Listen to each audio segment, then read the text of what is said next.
Graça e paz, irmãos, os irmãos podem sentar. Nós estamos fazendo hoje completar essa visão tipo panorâmica do Apocalipse de João. Mas antes de nós começarmos, eu queria dizer uma coisa para os irmãos, que é uma coisa muito atual. Nós vemos cada vez menos a pregação da palavra de Deus. Porque uma coisa é a minha palavra e outra é a palavra de Deus. A palavra de Deus está escrita, registrada aqui. E nós vemos que isso não é uma coisa que começou agora. No início da igreja, quando aqui em Apocalipse, Jesus Cristo dita a carta para a igreja em Tiátira, ele, na hora da repreensão, ele diz, você vê que Tiátira era uma igreja linda, mas acontece que ele, na hora da representação, da repreensão, ele diz, tenho porém contra ti, o tolerares que esta mulher, Jezabel, que a si mesma se declara profetiza, não somente ensine, mas seduza os meus servos a praticarem a prostituição e a comerem comidas sacrificadas a ídolos. Quem é esta mulher, Jezabel, que estava presente na igreja em Tiátira, no primeiro século? Bem, não é uma mulher, é o espírito que operou numa mulher no Antigo Testamento. Que espírito é esse? Nós lembramos que no Antigo Testamento, um rei chamado Etbaal, que era rei do Tiro e sacerdote de Astarote, ele tinha uma filha chamada Jezabel. E esta princesa Jezabel, muito inteligente, devia ser linda, ela estava solteira e o pai dela naquela época era o pai que providenciava um casamento para sua filha. E logicamente o rei Etbaal queria um casamento nobre para sua filha. Então ele casou sua filha Jezabel com Acabe, que era rei de Israel. Só que Jezabel era adoradora e sacerdotisa de Baal. Tudo bem. Agora Jezabel vai para Israel com um intuito, um objetivo. Eu vou estabelecer o culto a Baal em Israel. Só que quando ela chegou em Israel, ela encontrou um problema. O povo adorava ao Deus de Israel. Então, ela, muito inteligente, ela disse, o povo de Israel adora ao Deus de Israel, porque ouve a palavra do Deus de Israel. Como que o povo ouve a palavra de Deus de Israel? Porque os profetas do Deus de Israel pregam a palavra do Deus de Israel. Só tem um jeito para o povo adorar a Baal. É se eles ouvirem a palavra de Baal, que é Satanás. Então eles têm que parar de ouvir a palavra do Deus de Israel. Foi por isso que Jezabel ordenou a matança de todos os profetas de Deus. Aí silenciou a palavra de Deus. Esta mulher teve esta ação no Antigo Testamento. Então, o espírito de Jezabel significa o espírito que se moveu em Jezabel. É o espírito silenciador da palavra de Deus. Se você perceber, o quanto a palavra de Deus vem sendo cada vez menos pregada. Cada vez menos as pessoas leem, as pessoas memorizam, cada vez menos as pessoas ensinam a palavra de Deus. E isso, o meu ministério, o meu chamado é única e exclusivamente para a palavra. Há mais de 2 anos, está vindo no meu coração esse peso de olhar para a igreja e ver cada vez menos as pessoas recebendo a palavra de Deus. E veio muito claro no meu coração: o que é que eu vou fazer para trazer os meus irmãos de volta para a palavra?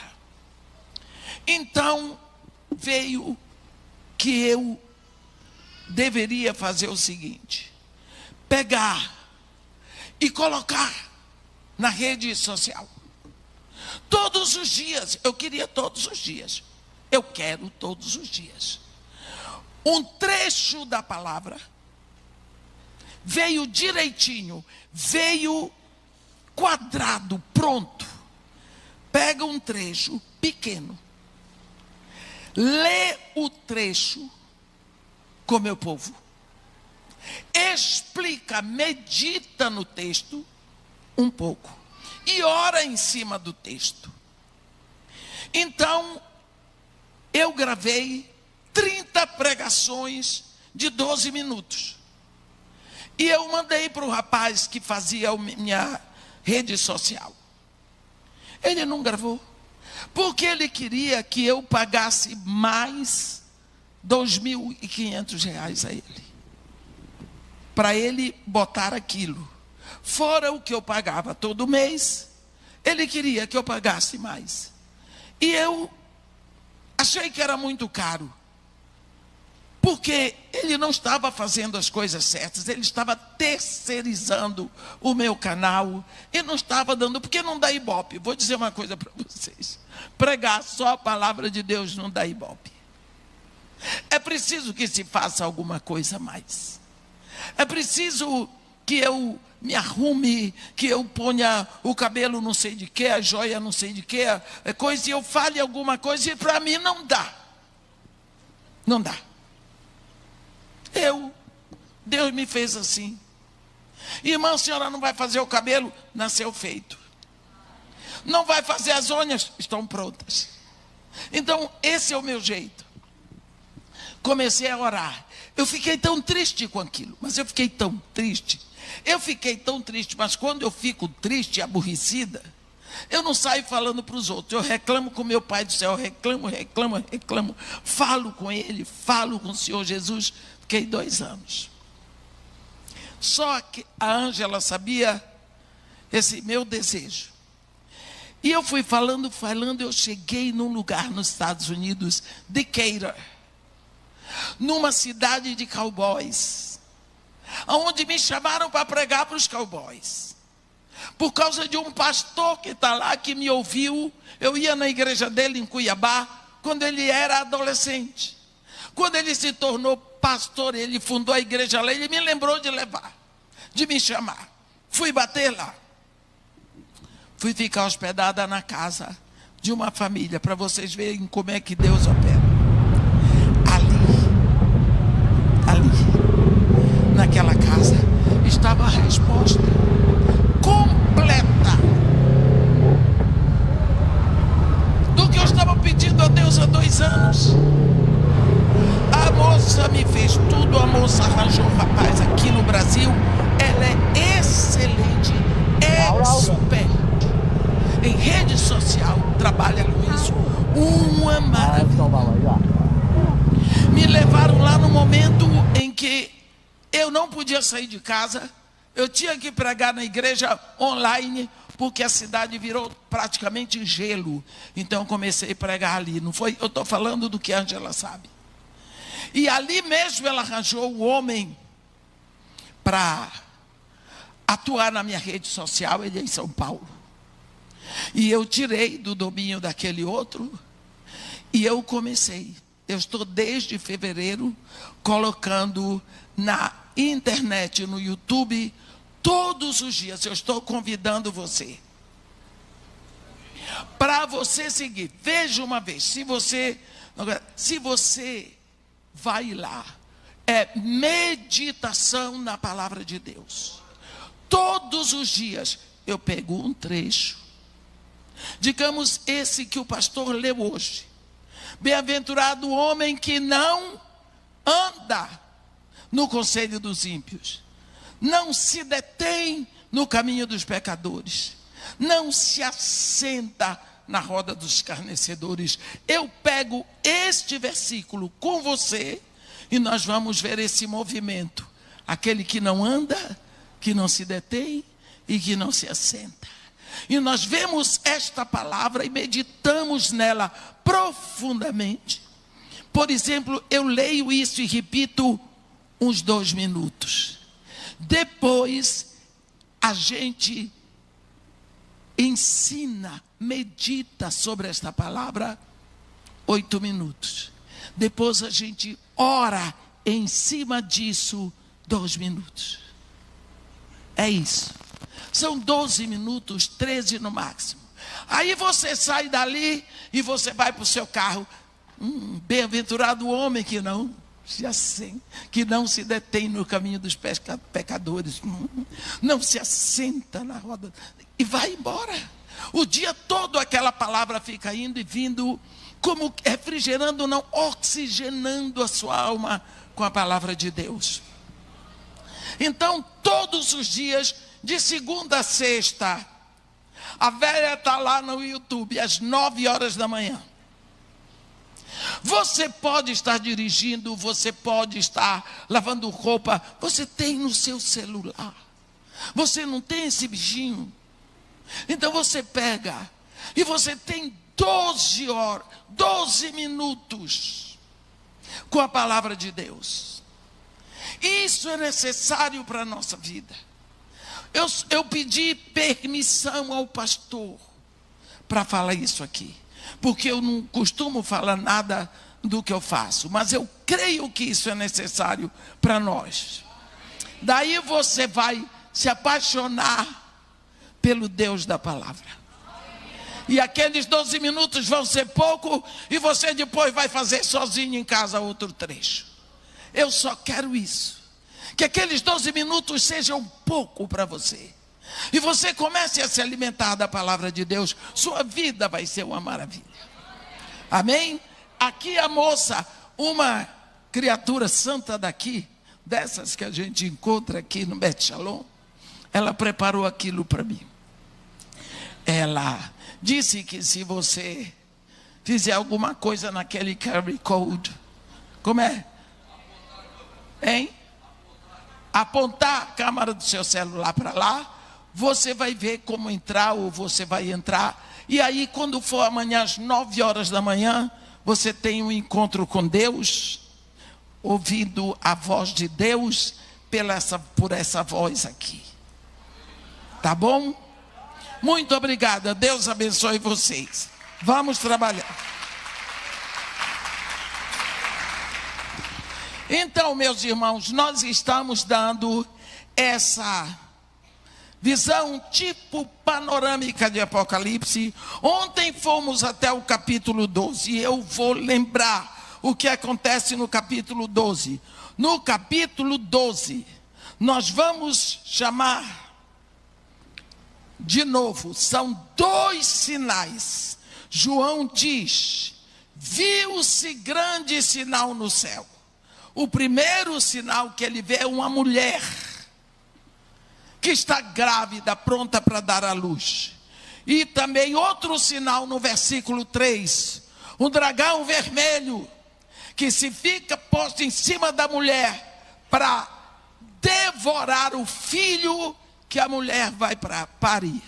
Eu disse: esta mulher não é Eva, não é Santa Joana d'Arc, não é Maria, não é é a igreja. A igreja tem que produzir um fruto, um filho varão. O que é? o remanescente santo.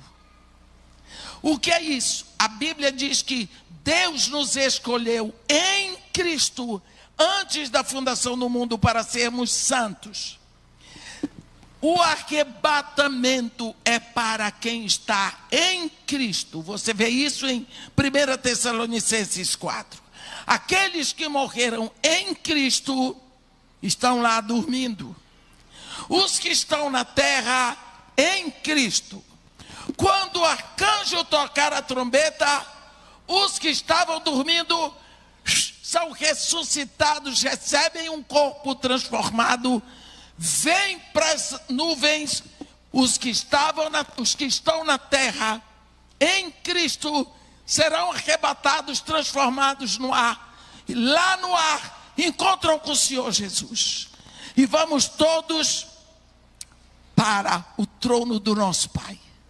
Enquanto todos os que morreram em Cristo e os que na terra que estão em Cristo são arrebatados para o trono do Pai, Miguel desce com seus anjos para as regiões celestiais. E ali vai haver uma peleja. Miguel contra o dragão Satanás. Olha o que está escrito.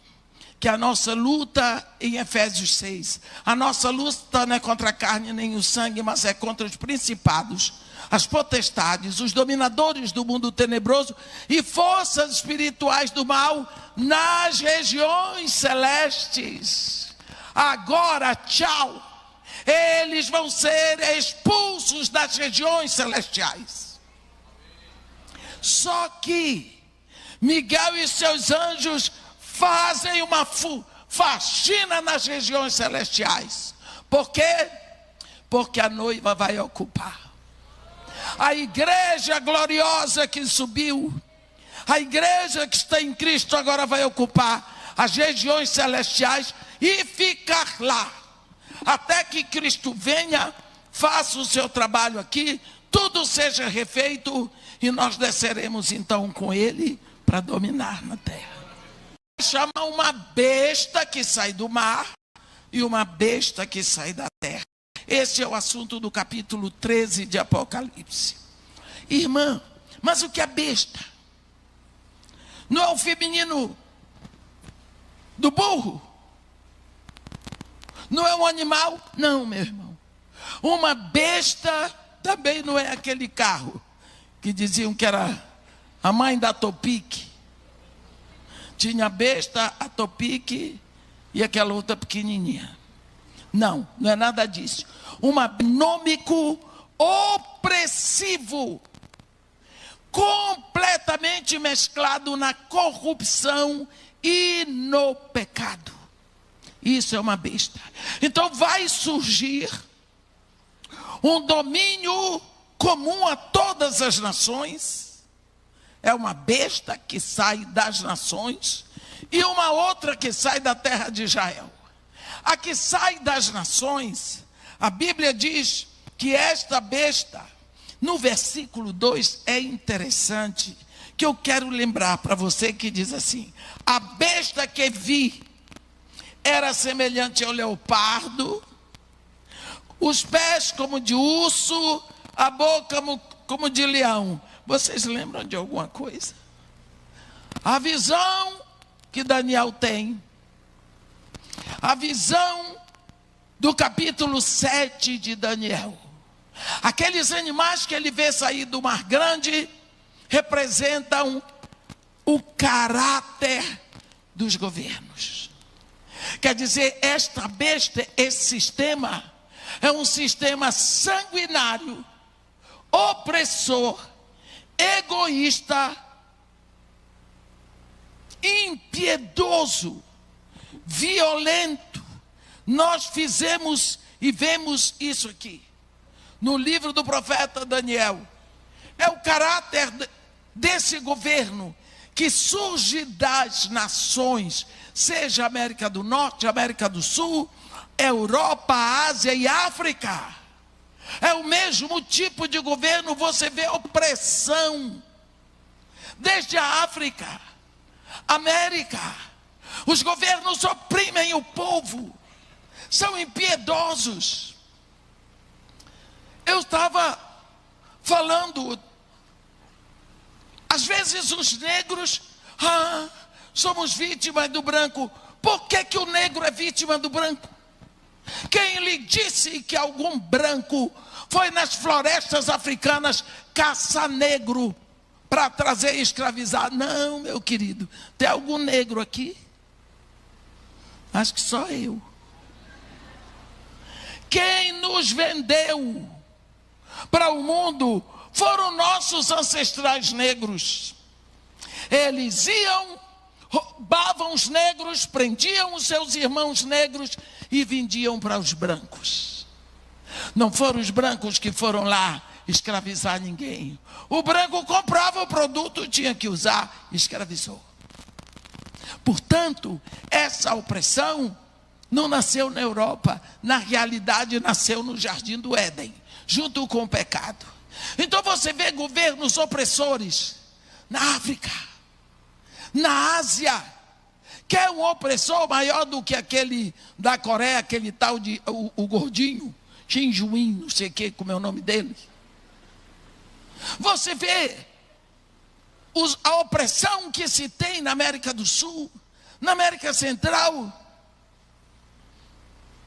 Por que nós dizemos, esse sistema é essa mentalidade? Eu vou para o poder para oprimir, para mostrar que eu tenho poder, para mostrar que eu sou grande, para escrever meu nome na história. Nenhum vai lá para melhorar a vida do povo. Isso é a besta. É o sistema que sai do mar. O mar é o mar agitado das nações. Nós precisamos lembrar que esta besta, ela parece com, semelhante ao leopardo, ao urso e ao leão. Os três animais da visão de Daniel no capítulo 7. Só que tem a segunda besta, que o pessoal chama de bestinha. É um sistema menor, mas é um sistema religioso, opressor, mentiroso, enganador, que sai da terra. A besta que sai do mar é política, porque sai das nações. A besta que sai da terra é religiosa, é a terra de Israel. A característica dessa besta é uma besta, desculpa aqui. A besta que sai da terra é uma besta que tem características religiosas. Ela faz sinais, ela faz prodígios, ela se curva à besta que sai das nações, que tem 7 cabeças, quer dizer 7 governos fortes. Essa daqui é uma besta religiosa. Ela imita Moisés, ela imita Elias. É uma besta que carrega o nome de Deus. É um sistema religioso opressor, que se curva a besta das nações. No versículo 13 do capítulo 13 diz: também opera grandes sinais, de maneira que até fogo do céu faz descer a terra. Elias, diante dos homens. Está vendo? Faz sinais, seduz os que habitam sobre a terra por causa dos sinais que lhe foi dado a executar diante da besta, dizendo aos que habitam sobre a terra que façam uma imagem da besta, àquela que ferida a espada sobreviveu. Porque esta besta vai fazer a sua propaganda. Então nós vemos que a Bíblia diz que uma das qualidades desta besta que sai da terra é que, no versículo 11 diz: vi ainda outra besta emergir da terra, possuía 2 chifres cordeirinho, parecendo cordeiro, mas falava como dragão. Ela tinha aparência de cordeiro, mas quando abria a boca, era o dragão, era Satanás que estava lá dentro operando. Então, não se perturbe, porque falar as coisas da Bíblia, dizer o que acontece, produzir sinais. Quantas pessoas vão no centro de macumba e lá elas são curadas? Foi Deus que operou? Não, minha filha. Quem disse? Qual é o problema? Qual é o problema?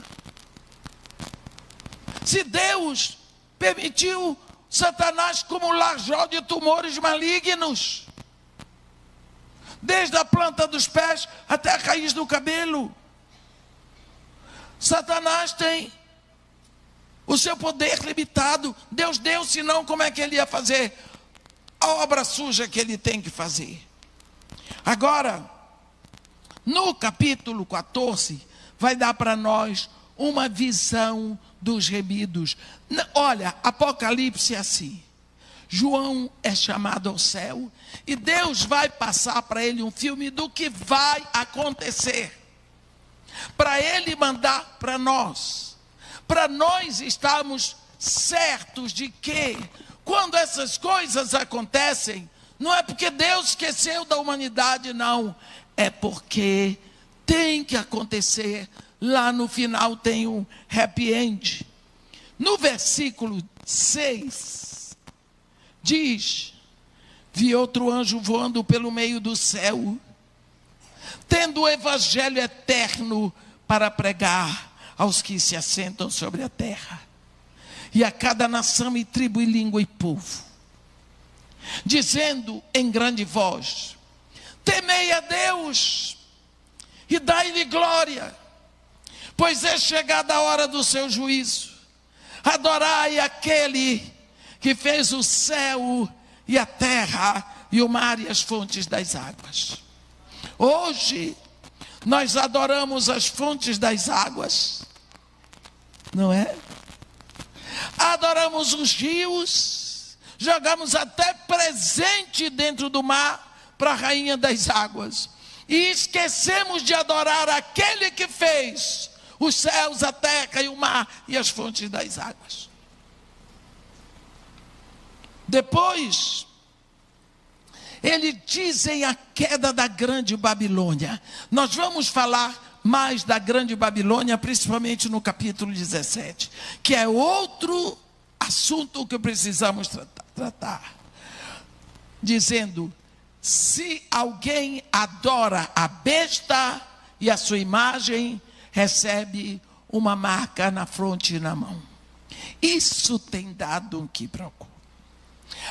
Porque nós vamos ter que ser marcados. Meus irmãos, podem marcar o que quiser no seu corpo. Ninguém vai marcar no seu coração. O seu coração está marcado. Você recebeu o selo. Você já está selado. Você já está selado. Podem botar 666 no meu braço, na minha perna, no meu corpo todo. Eu sou de Jesus.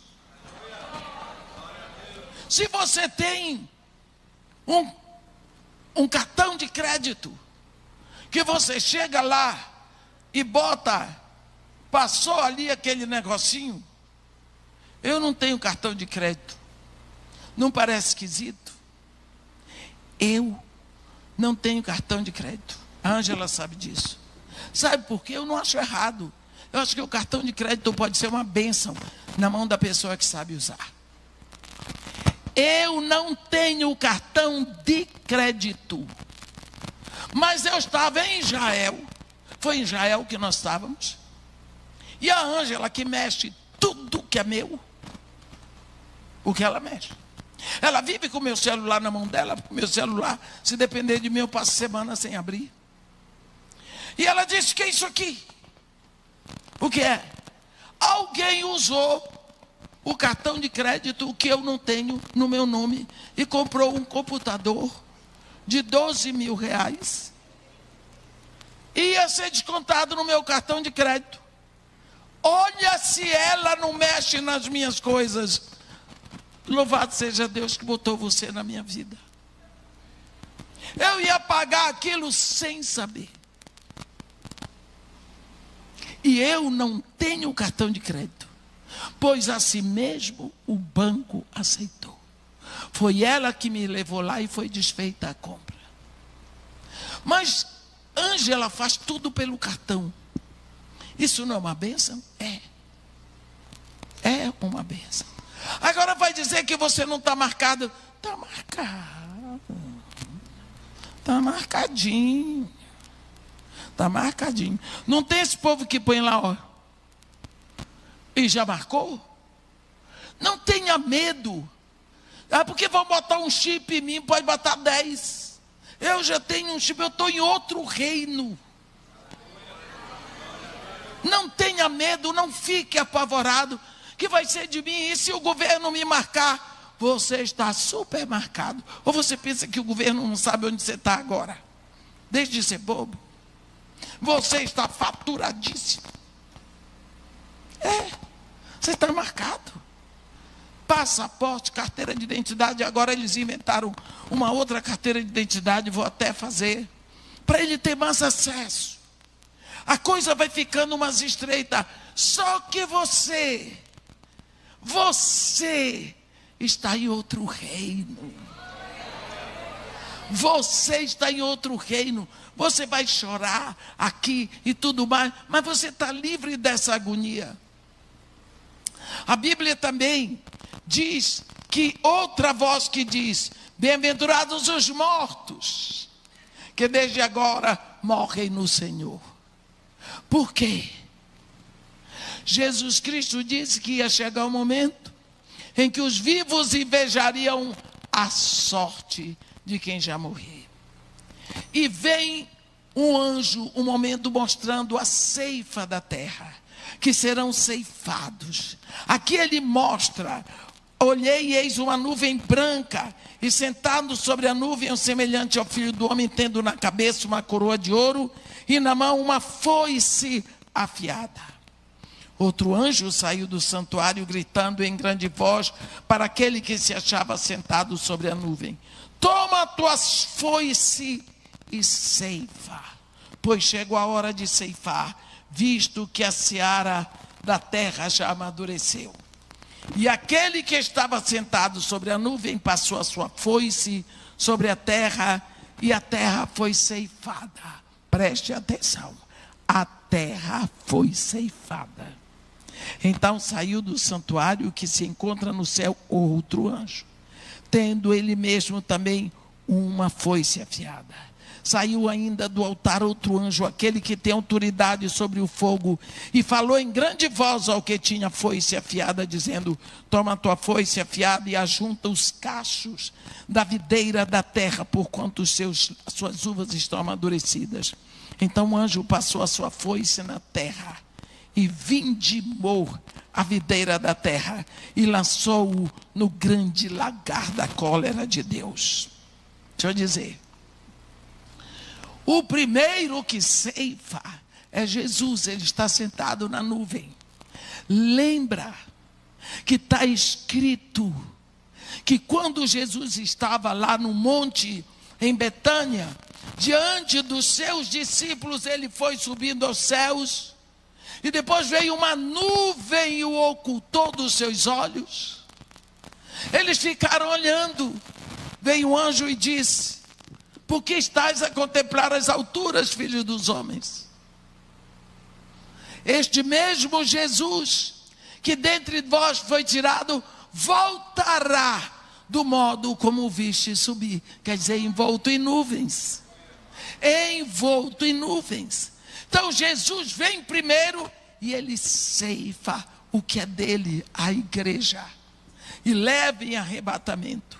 O que fica vai ser a segunda ceifa, a vindima.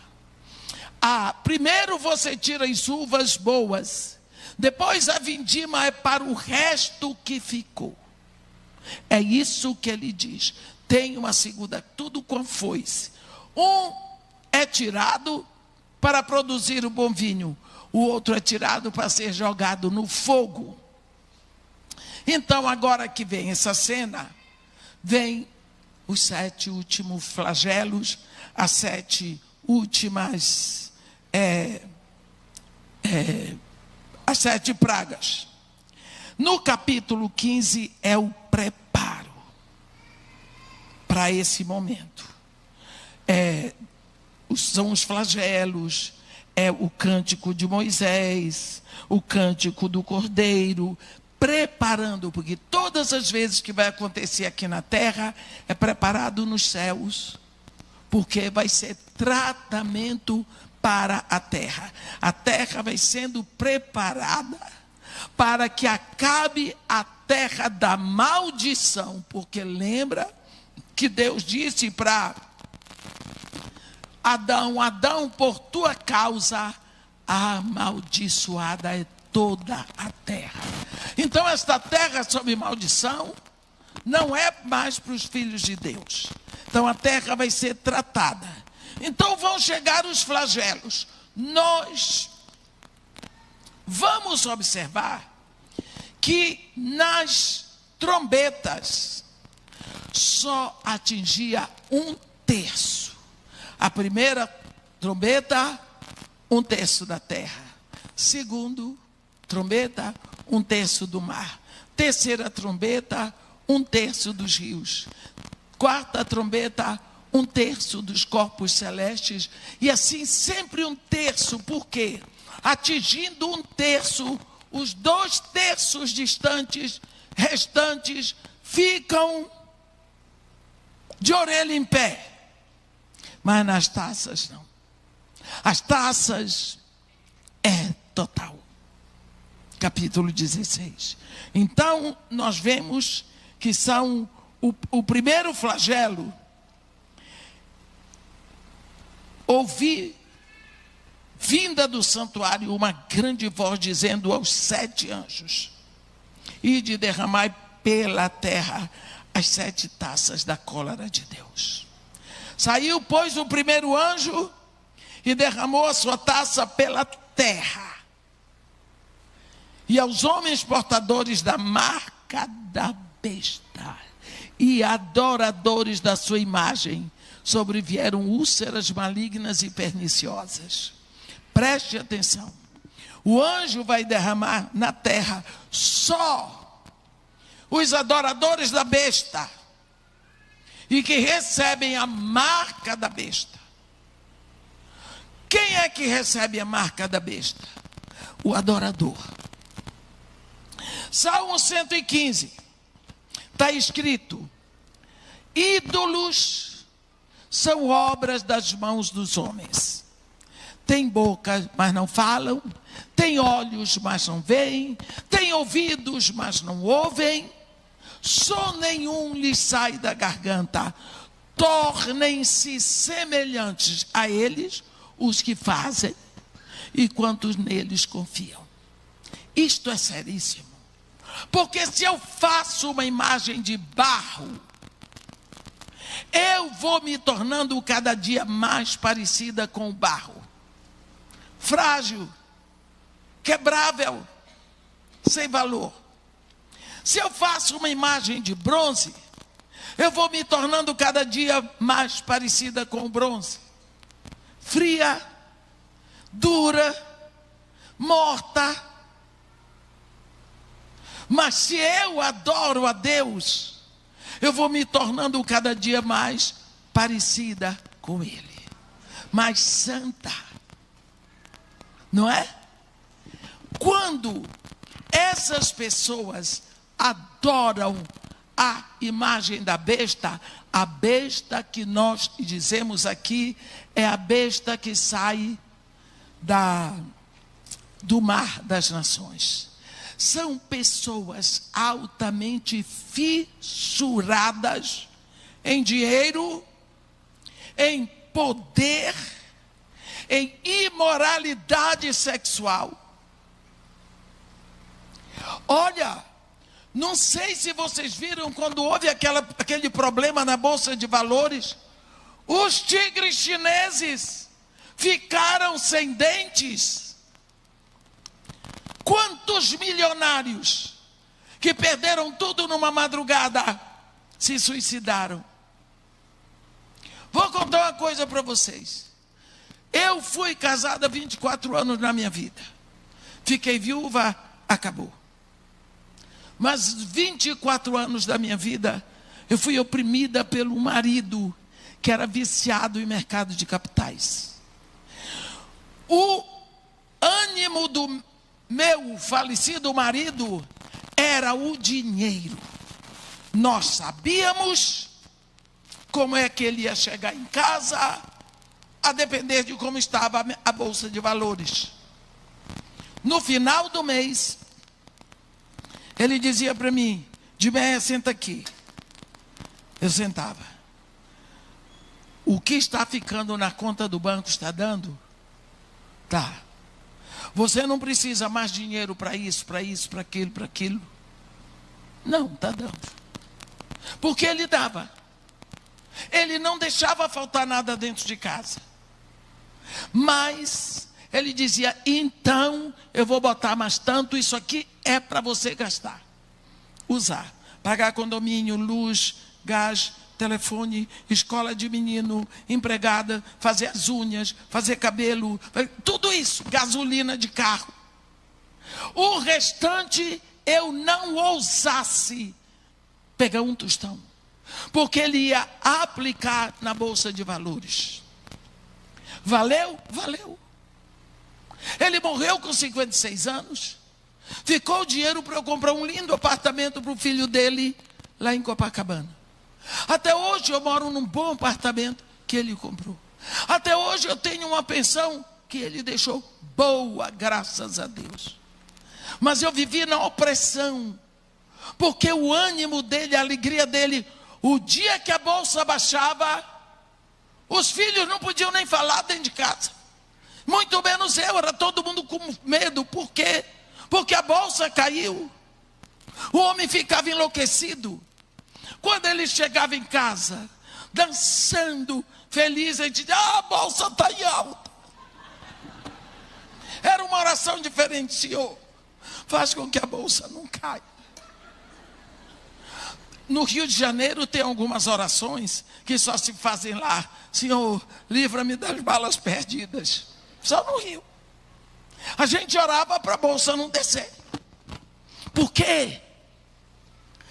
Ele era adorador da besta. Sistema econômico. É isso. Ele tinha a marca nele. Foi salvo? Não sei, salvação não é comigo. Eu prego o evangelho. Quem salva é Deus. Existem pessoas que estão marcadas, eles são grudados no dinheiro, eles são cativos, eles são servos. Essas úlceras vão atingir aqueles que são servos do dinheiro, do materialismo, das benesses que esse sistema econômico financeiro mundial pode trazer. A segunda taça vai atingir o mar. E o mar, a água vai se tornar em sangue, como sangue de morto. Uma coisa é o sangue, mas sangue de morto é sangue apodrecido. Você já pensou como vai ficar este mundo? A esta altura, a igreja, eu creio, já foi arrebatada. Você já pensou, o mar todo é sangue podre? O tanto de moscas. Vai morrer tudo o que tem no mar. O terceiro, nas fontes das águas. O que vai se beber? Se torna em sangue. Se torna em sangue. O quarto flagelo é vem sobre o sol. É por isso que a ciência diz que o sol vai aquecendo cada vez mais. Não é? A terra vai ficando mais leve e ela vai subindo e vai aquecendo. O aquecimento solar não depende de você cortar árvore na Amazônia. É exatamente a ganância do homem, tirando tanto petróleo do centro da terra.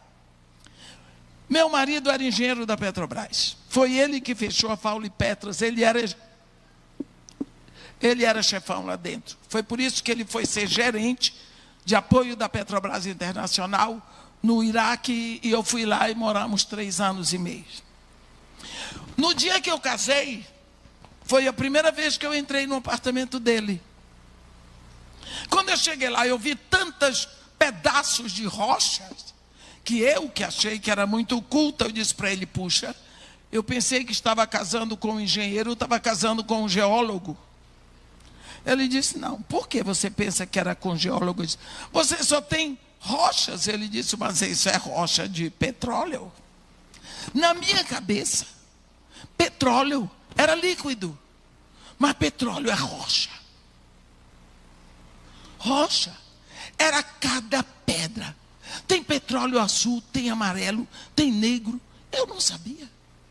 Eles, primeiro vai a sísmica determina o terreno. Aí vai a geologia, determina se é viável, se tem quantidade de petróleo ali suficiente. Aí vai a Petrobras, com a turma da perfuração, ele era engenheiro de perfuração.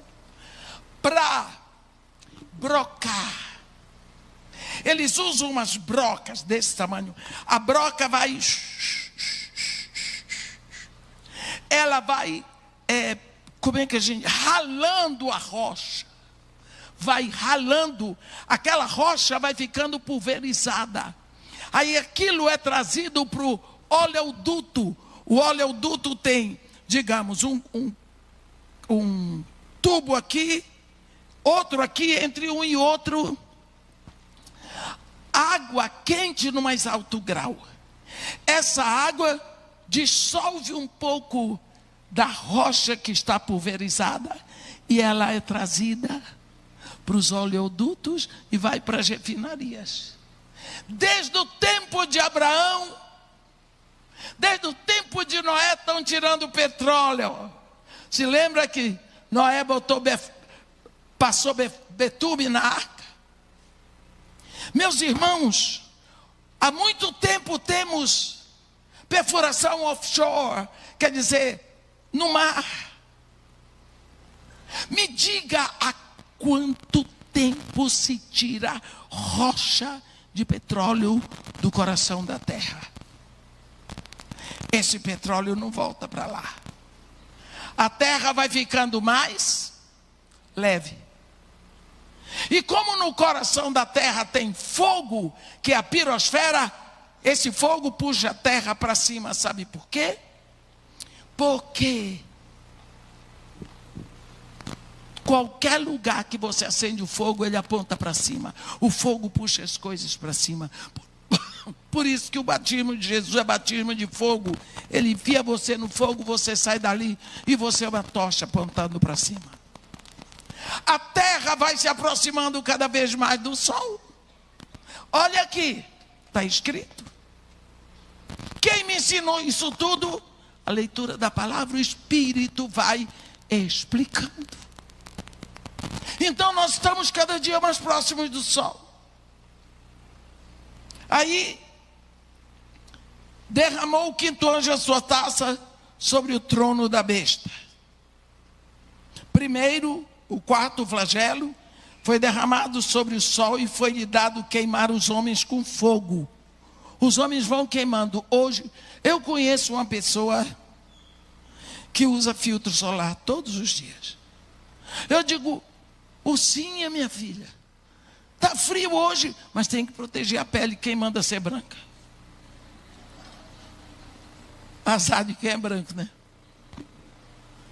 Mas acontece que preto também usa, eu não sabia, porque eu nunca usei. Né? Vai estar mais próximo do sol, ainda que não esteja calor. O quinto flagelo, o quinto anjo derramou as taças sobre o trono da besta.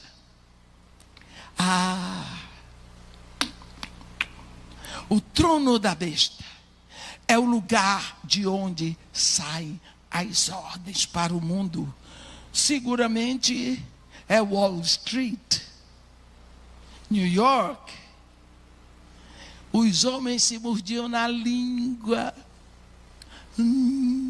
Problema, quando começa a sentir essa dor, o mercado financeiro foi lá para baixo, ficou no escuro, não tem energia, não tem internet. Como é que se vive hoje sem internet? Como é que se vive sem energia elétrica? Vai faltar. E o mercado financeiro, por quê? Está aqui escrito. Aí, a sexta taça. Eu pedi para vocês olharem isso anteontem. Vai ser derramada sobre o grande rio Eufrates, cujas águas secaram para que se preparasse o caminho dos reis que vem do lado do nascimento do sol. Então vi sair da boca do dragão, da boca da besta e da boca do falso profeta, porque agora a bestinha, a besta que sai da terra já é chamado falso profeta. 3 espíritos imundos, semelhantes a rãs. Por que esses espíritos são semelhantes a rãs? São espíritos de engano. Porque a rã tanto vive na terra, como vive na água. São espíritos de mentira. Eles vão sair enganando, porque são eles os espíritos de demônios, operadores de sinais, e se dirigirem aos reis, aos presidentes, aos primeiros ministros do mundo inteiro, com o fim de ajuntá-los para a peleja do grande dia do Senhor. Então se ajuntaram um lugar que em hebraico se chama Armagedon. Todas as vezes que nós vamos a Israel, ficamos ali no Monte do Precipício, olhando o lugar, o Vale do Megido. Por que Deus vai congregar? Quando eu ouvia dizer assim, que Deus vai congregar todas as nações da terra, ali vai ser o fim, o profeta Zacarias viu a explosão da bomba atômica. Ele não sabia dizer bomba atômica, como o profeta Ezequiel também não sabia dizer avião. O profeta Ezequiel, quando viu os aviões voltando, que eram os aviões da cota, trazendo os filhos de Israel, lembra que Deus diz: trazei meu povo, povo que dizeis não ser mais povo. Direi ao norte, Rússia, entrega, e ao sul, não retenhas. Trarei meus filhos do norte e minhas filhas das extremidades da terra. Virão com choro, virão em lágrimas, os cegos, os paralíticos, os aleijados, as grávidas, em grande congregação para os montes de Israel. Foi quando foi decretado o Estado de Israel. Pensaram que não tinha mais um judeu para levantar a bandeira de Israel. Quando levantaram, havia a população para levantar. E Deus dizia: como é que eles vieram? Nos aviões da cota. Sabe como foi que o profeta Ezequiel, há 700 anos, viu isso? Quem é este? Quem são estes? Que voltam todos voando dentro de pombas gigantes de asas prateadas. São toda a casa de Israel que volta à sua terra. Ele viu um povo voando dentro de pombas de asas prateadas, nos aviões, só que não existia avião, ele teve que comparar. A mesma coisa aqui. Você vê como que Deus vai juntar todas as nações no vale do Megido. Eu sempre dizia isso, Senhor, a sua palavra não erra, mas todas as nações não cabem nem dentro de Israel. Como é que vai caber aqui? Na hora veio assim, ONU. ONU é a união das nações. A batalha da ONU vai ser ali. É ali que vai ser explodida a bomba atômica, porque o profeta Zacarias viu. Ele viu e ele anunciou. Eu vou mostrar para vocês. Meu Senhor da glória, que horas eu vou sair daqui? Mas eu tenho que dizer. Aqui, Abacuque, deixa eu ver, o profeta vamos embora lá, o Zacá. Cadê você?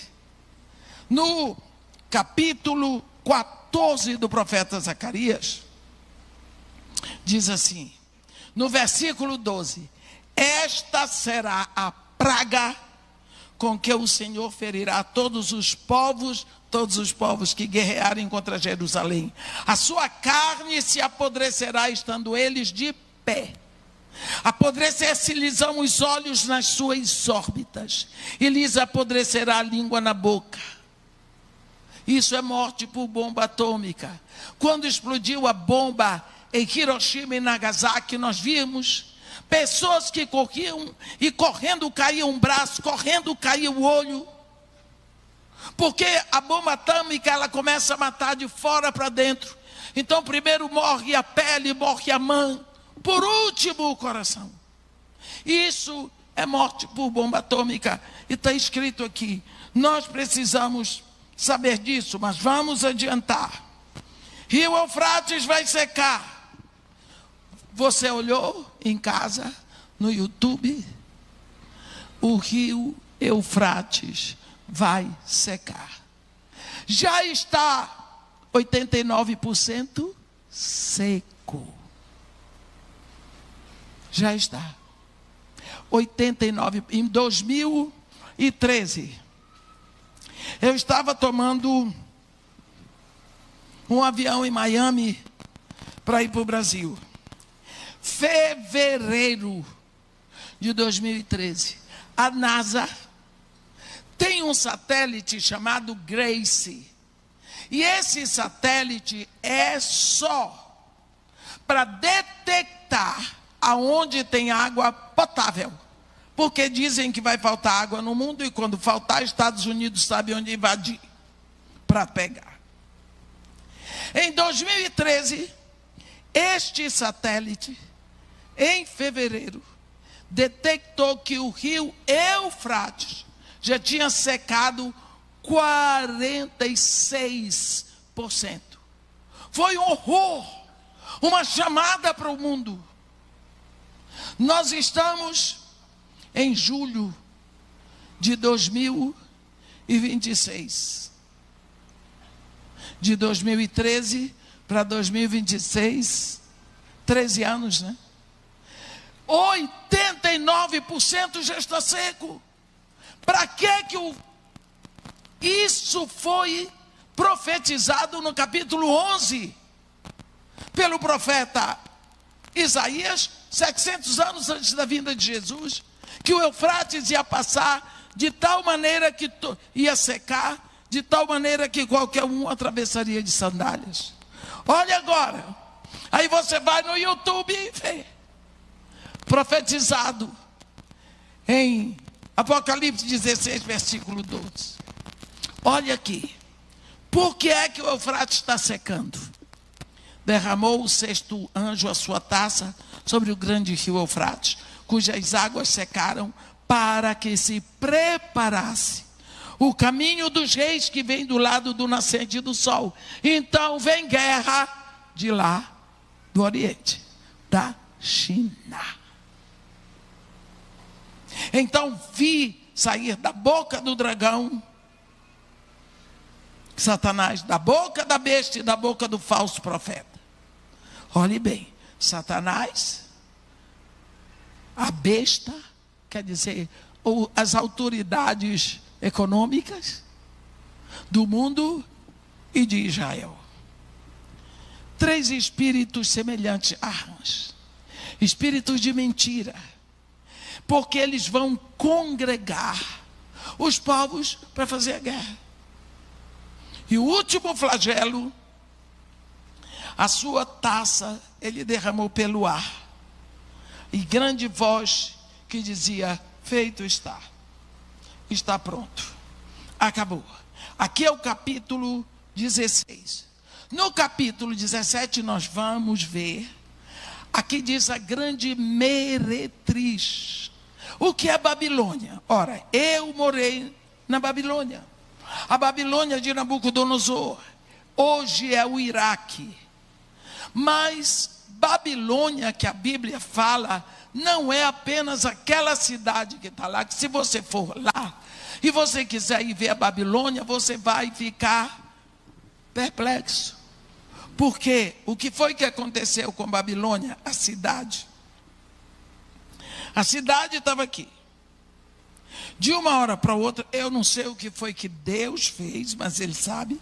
A cidade desceu todinha, do jeito que estava, assim, desceu e foi coberta por terra. Deus sepultou a cidade.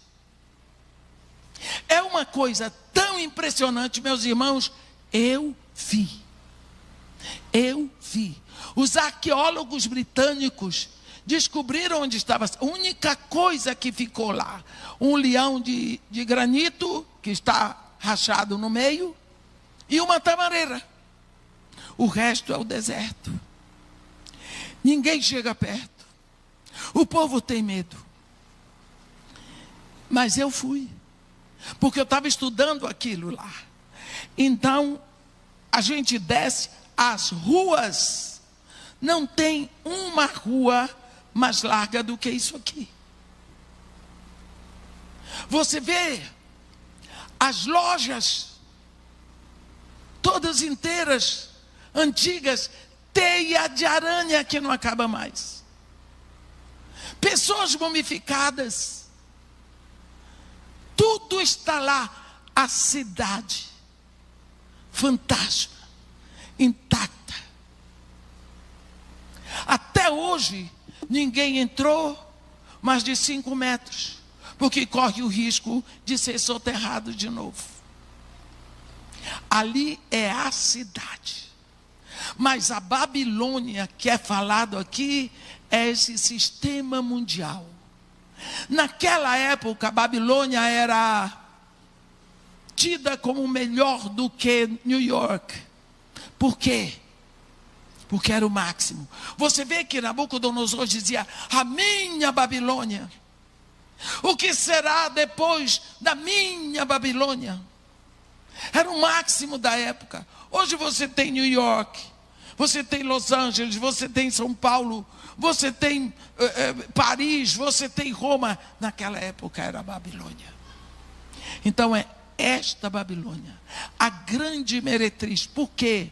Era o lugar do jogo, o lugar do roubo, o lugar da opressão, o lugar da imoralidade sexual, o lugar da mentira, o lugar do dinheiro, da opressão sobre os pobres, o lugar que desconhecia e rejeitava Deus. Então, João diz que um dos anjos, esses 7 anjos que tem as 7 últimas taças, ele disse: João, vem, que eu vou te mostrar o julgamento da grande meretriz, que se acha sentada sobre muitas águas, significa entronizada sobre muitas nações, porque são águas, são nações. Com quem se prostituíram os reis da terra, e com o vinho da sua devassidão foi que se embebedaram os que habitam na terra. Vamos parar aqui um pouquinho. Você olha para as nossas autoridades, eu não vou chamar pelo nome. Como foi que eles foram seduzidos? O que foi que o Vorcaro ofereceu para eles? O vinho da devassidão, dinheiro, riqueza, mulheres. aviões, e eles se embebedaram. Eles foram corrompidos por isso tudo. Eu tenho a impressão que esses homens chegam de noite na hora de dormir, porque eu aceitei. Agora meu nome está sujo. Mas ele ficou embebedado pela riqueza. E aqui ele usa: com quem se prostituíram os reis da terra, e com o vinho da sua devassidão foi que se embebedaram os que habitam sobre a terra. Ficaram entorpecidos pela riqueza, pela ganância, pelo dinheiro fácil. Ninguém vai saber. Agora estão expostos. Estão expostos. Perderam o pudor, a vergonha. Isso é Babilônia. Transportou-me o anjo em espírito a um deserto. Olhe bem. E vi uma mulher montada numa besta escarlate. Besta repleta de nomes de blasfêmia, com 7 cabeças e 10 chifres. 7 cabeças. Que são cabeças? Lugar de pensamento, domínios. Este sistema, naquela época de João, englobava 7 nações. Com muito poder. É o grupo dos 7. Achava-se a mulher vestida de púrpura e de escarlata. São vestimentas de reis, de realeza, adornada de ouro, de pedras preciosas e de pérolas, tendo na mão um cálice de ouro transbordante de abominações e com as imundícies da sua prostituição. Na sua fronte achava-se escrito um nome, um mistério: Babilônia, a grande, a mãe das meretrizes e das abominações da terra. Então vi a mulher embriagada com o sangue dos santos e com o sangue dos testemunhos de Jesus. E quando a vi, admirei-me com grande espanto. O anjo, porém, me disse: por que te admiraste? Dir-te-ei o mistério da mulher e da besta que tem as 7 cabeças e os 10 chifres e que leva a mulher. A besta que viste era e não é. Está para emergir do abismo e caminha para a destruição. E aqueles que habitam sobre a terra, cujos nomes não foram escritos no livro da vida, desde a fundação do mundo, se admirarão vendo a besta que era e não é, mas aparecerá. Quando é que o seu nome é escrito no livro da vida? No momento em que você se rende a Jesus Cristo. Você tem que ter consciência. Na hora que você se rende a Jesus Cristo, você está livre disto. Você entra no outro reino. Você não tem noção do que acontece. Agora eu vou para a igreja cantar louvor. Isso é bobagem, no sentido do que acontece com você. Agora, ele vai falar, e no versículo 17, porque eu não posso ler tudo, porque em seu coração incutiu Deus que realizem o seu pensamento, os maus, e executem a uma e deem à besta o reino que possuem, até que se cumpram as palavras